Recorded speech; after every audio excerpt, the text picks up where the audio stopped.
Hello, everybody, and welcome to yet another edition of the Middle Georgia Spotlight. I'm your host, Jack Ellis, and we're glad to have you with us. Joining us this week in the Spotlight is Larry Brumley, who is the Chief of Staff as well as the Senior Vice President for Marketing and Communication here at Mercer University. Thank you for joining us, Larry. Well, it's a pleasure to be with you.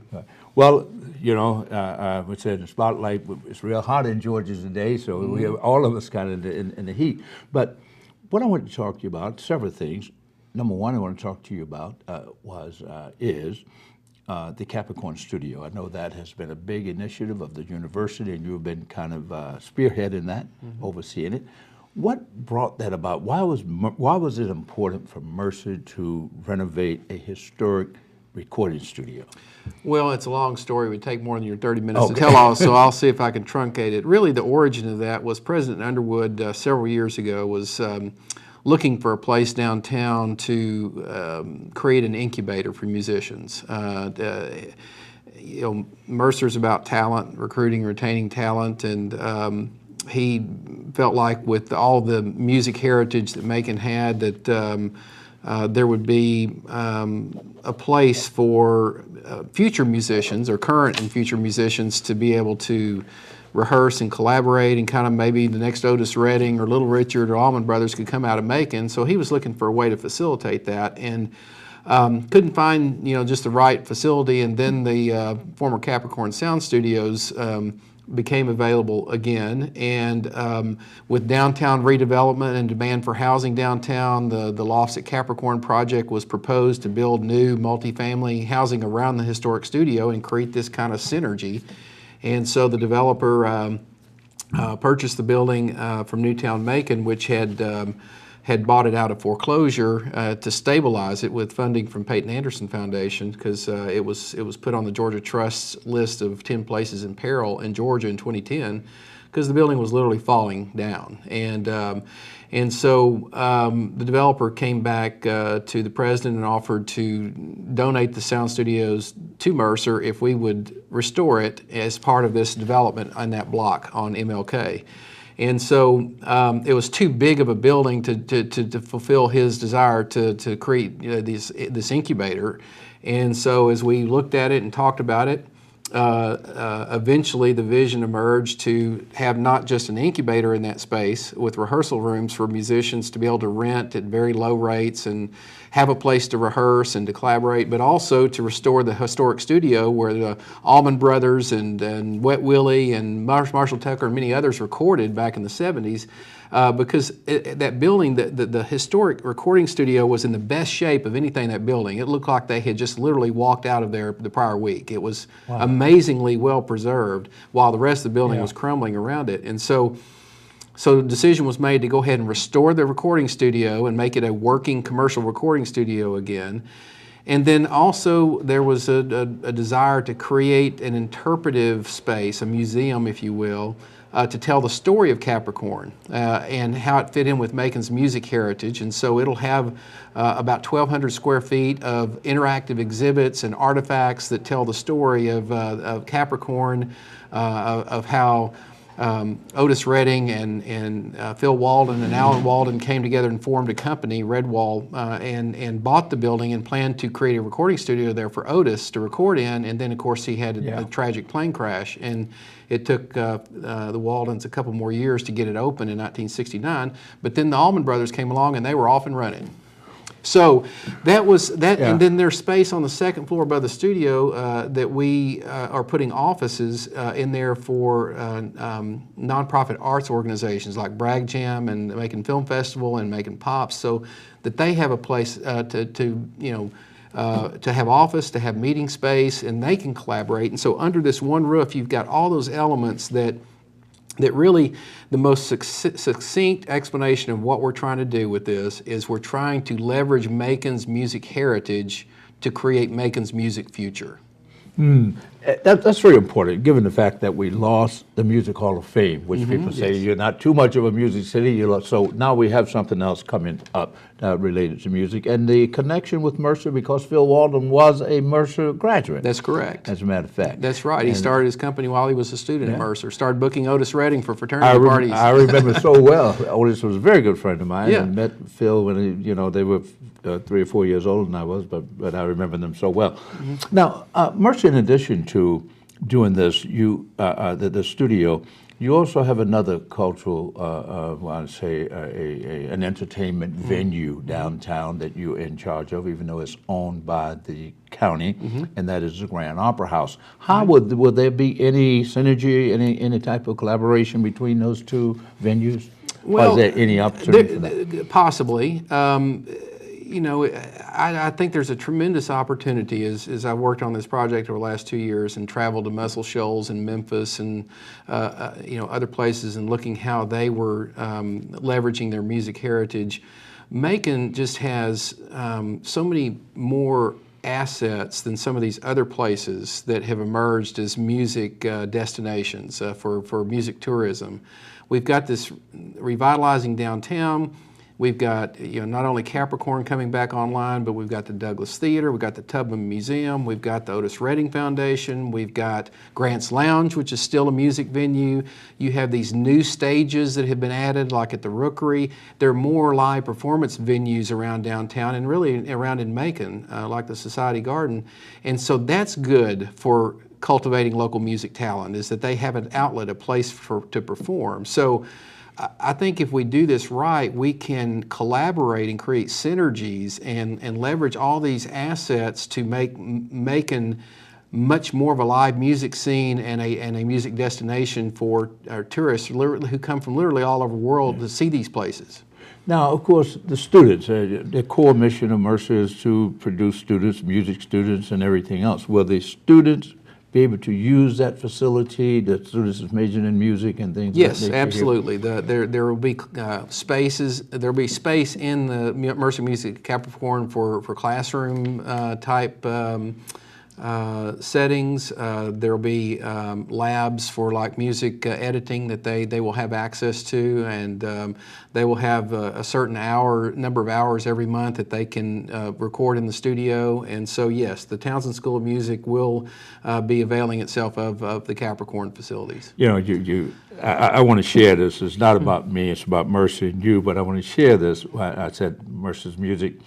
Dr. Arthur L. Rich Sr. Was the professor of music and I guess the dean.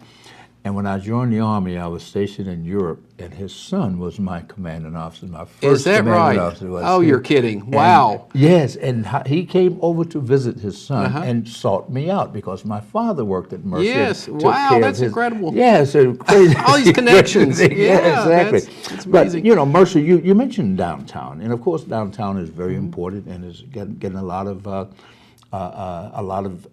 resources, and rightly so. We started with Mercer, the old HAP building, during my term in office, and it has continued to grow. But in addition to downtown, Mercer has also been involved in neighborhood revitalization in and around the campus. What's next for Mercer in the community? Well, I mean,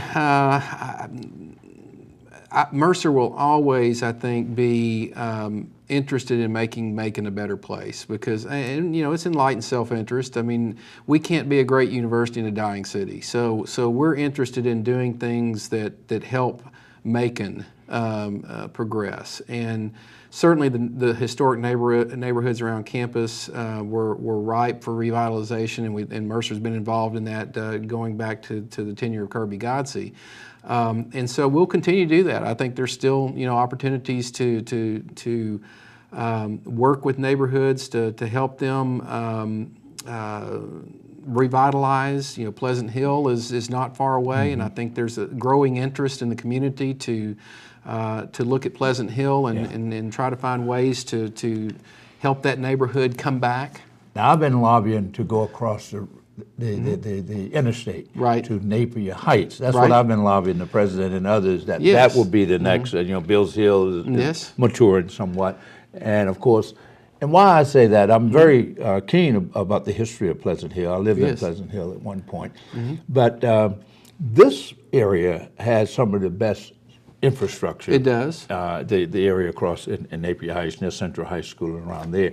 And so do you see moving that way, a two-prong approach, Pleasant Hill and that, or Pleasant Hill comes first and then? It's quite possible. I think that's to be determined. The Historic Macon Foundation has recently began pursuing Napier Heights, that area, as a designated historic neighborhood. And that will open up opportunities for resources for people who want to come in and revitalize historic homes there. And so I'm not sure exactly where that is in the process, but they are pursuing that. I think they had the people from the Georgia Department of, I forget what the name of the department is, that oversees those historic designations down in January and had meetings in the neighborhood. And so that designation will help facilitate revitalization of that neighborhood, Napier Heights, that area. Before we go further, I must congratulate Mercer. You're in the tournament, the baseball tournament. I understand. I read in the paper the other day, 3 schools, and Mercer with the 2 big boys, I guess. But of course, we don't take a second seat to no one. Yes. But Georgia Tech and Georgia, and now Right. Mercer's That's representing. right. Yes. How will that help thee? I know how athletics play a role. The president was telling me before that when you all beat Duke, the #1 search the next day was Mercer University. Right. Now, how does athletics overall play a role in what you're doing? Well, it's an opportunity to provide visibility for the institution. I mean, just the nature of our society, there's a lot of interest in sports and athletics, and so it does bring you visibility, can help you. But you know, Mercer, the level we play, we're a mid-major, and we're not in the Power 5 conference, like Georgia and Georgia Tech are, and so you know, those big Power 5 conferences almost kind of moved to semi-professional sports. But at Mercer, it's still about the student athlete, and we put a tremendous premium on academic achievement of our student athletes. Our student athletes have a higher average grade point average than our general student body. So we have some very bright students who participate in athletics. And at the end of the day, when they're not likely to play professional sports at our level, and so it's really important they concentrate on their academics and get their degree. And athletics also provides benefits of learning how to deal with adversity and how to work as a team.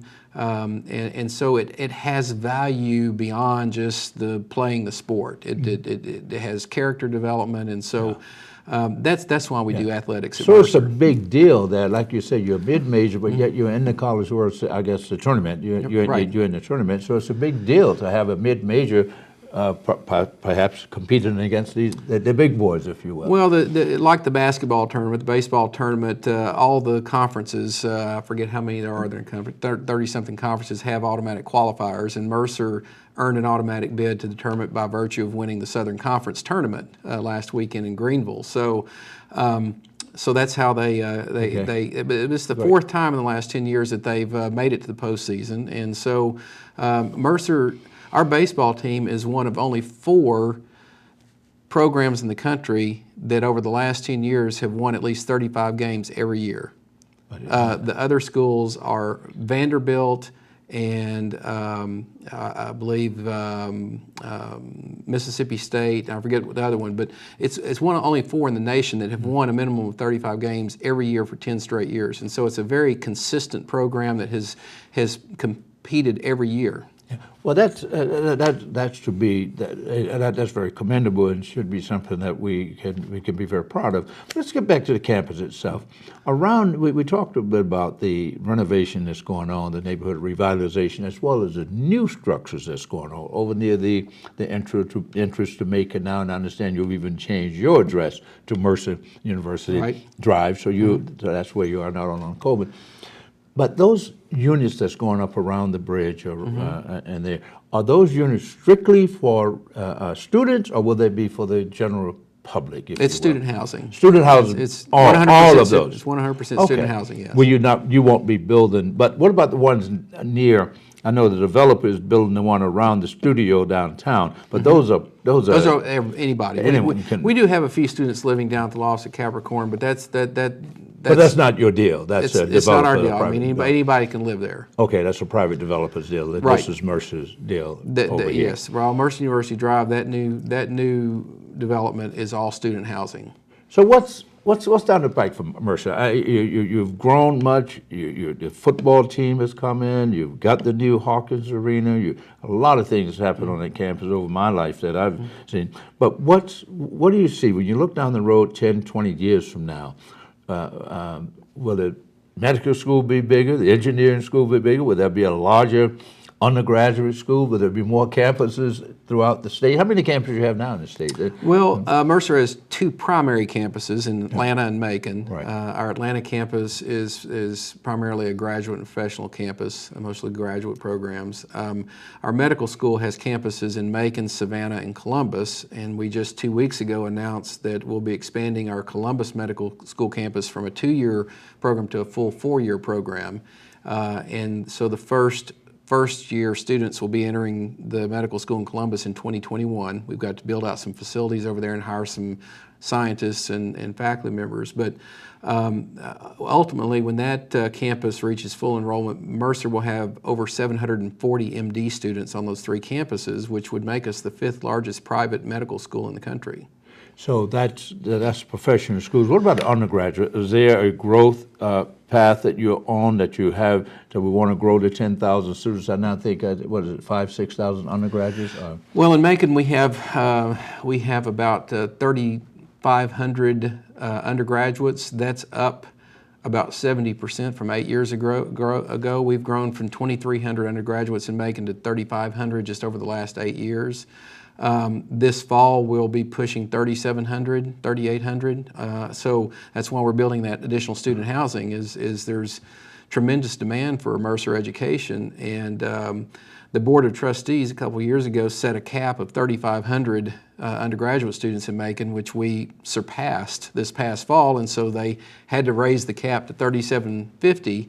And then in April, when the board got together, they raised the cap to 4,000. So we're moving toward 4,000 undergraduates on the Macon campus, and that compares with 2,300 10 years ago.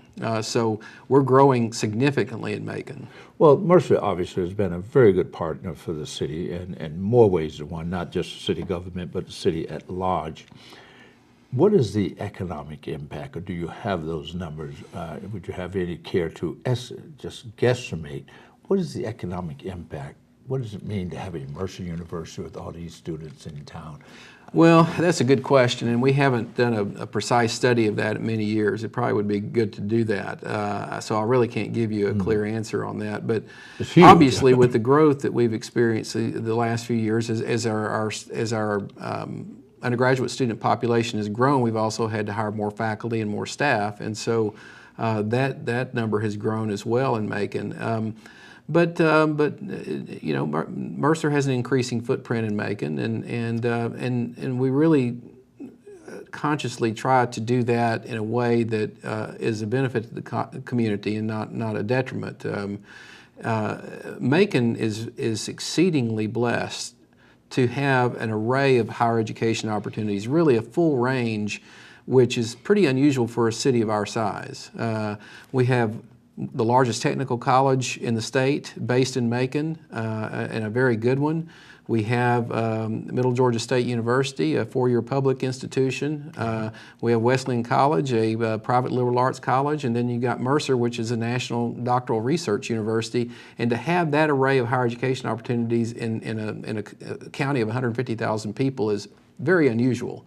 So that's quite an asset for Macon. Yeah. Even Georgia College and State University get in on the action. They have their graduate programs here in Macon from, I guess they're from Millersville, I guess the college out there. They have a graduate, they have a little campus down. So everybody's trying to get in on the action here in Macon.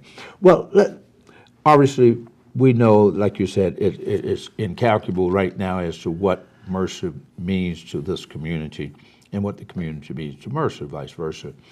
I've heard, help me explain to some people, there are some naysayers in the community that says, what Mercer wants, Mercer gets. I take the opposite view of that.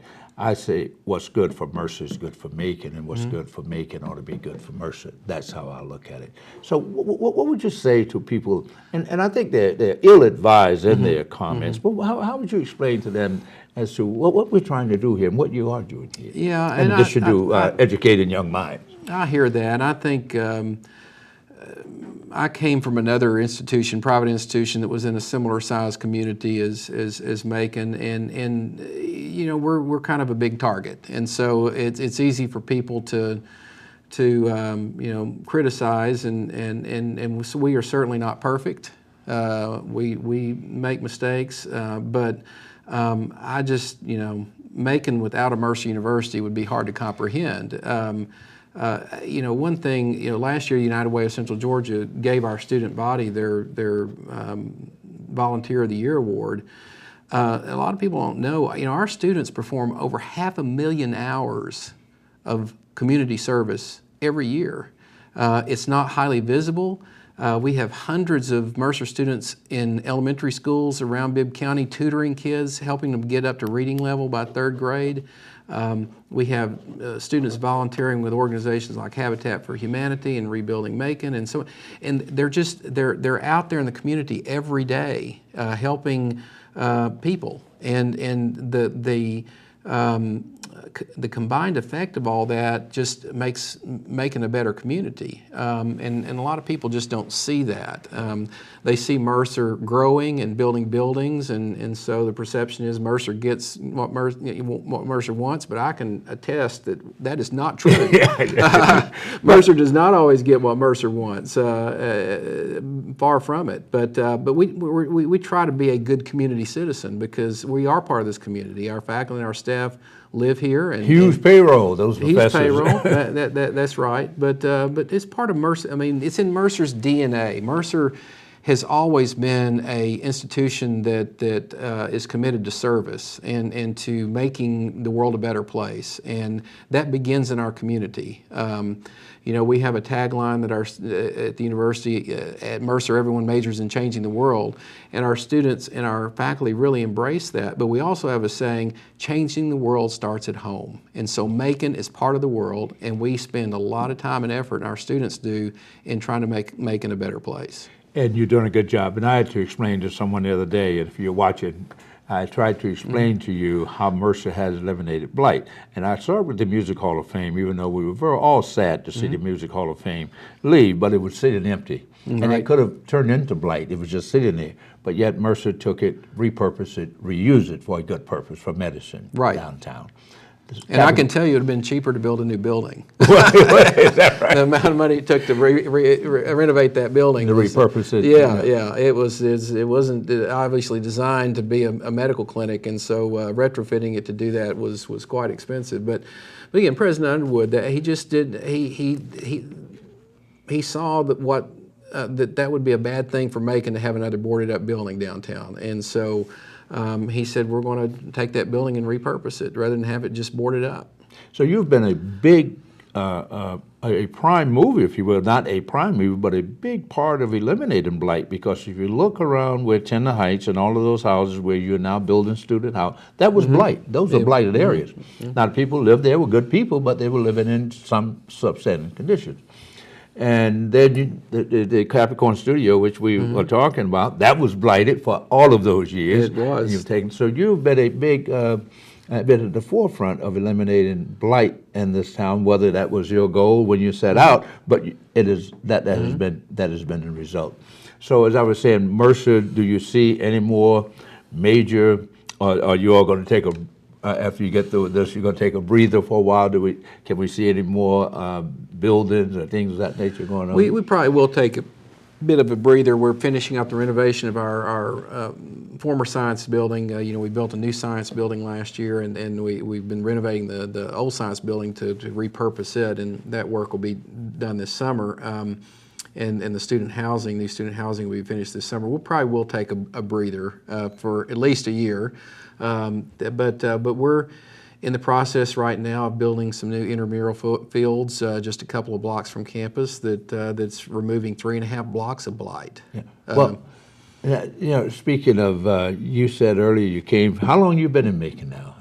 I've lived in Macon twice. I moved here in 1991 I mean, to work at Mercer. Oh, okay. And I worked at Mercer from 1991 to 1997. I went back to Texas, where I'm from, and went to work at Baylor University. Oh, you were there with the president. That's where I met Bill Underwood, okay, yes. okay. Yes, Okay, I and so didn't we know that. worked together for 9 years in Texas, and then in 2006 he was elected president of Mercer, and Told you he you've got to go back to asked me to Macon. come back with him since I'd been here for 6 years, and I'd been telling him for many years what a great place Macon was, and Mercer, and so I obviously had no idea he'd be President Mercer one day. I just told him, Macon's, we enjoyed living in Macon, and enjoyed being at Mercer, and I probably wouldn't have ever left Mercer if my father hadn't been dying of cancer, and I needed to move back to Texas to help deal with that. But he came in 2006 and asked me to come back with him, and he didn't have to twist my arm too hard because we had a great experience in Macon when we lived here in the 90s. So